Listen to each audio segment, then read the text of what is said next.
টাকা সঞ্চয় করুন 5টি ধাপে। আপনার মাসিক ইনকামকে 30 দিয়ে ভাগ করে দৈনিক ইনকাম হিসাব করুন। ধরুন আপনার মাসিক ইনকাম 15,000 টাকা, তাহলে আপনার দৈনিক ইনকাম 500 টাকা। প্রতিদিনের খরচ করার আগে আপনার ইনকাম থেকে 20% আলাদা করে রাখুন, অর্থাৎ প্রতি 100 টাকায় 20 টাকা আলাদা করে রাখুন।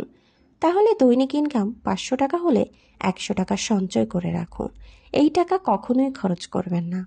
বাজারে যাওয়ার সময় যা যা কিনবেন তার হিসেব করে বের হবেন। বাকি 400 টাকা থেকেও কিছু বাঁচানোর চেষ্টা করবেন। সঞ্চয় ভবিষ্যতের সম্পদ। সঞ্চয় বিপদের সঙ্গী। বিপদের সময় অন্যের কাছে না গিয়ে নিজের টাকায় কাজে লাগানো যায়।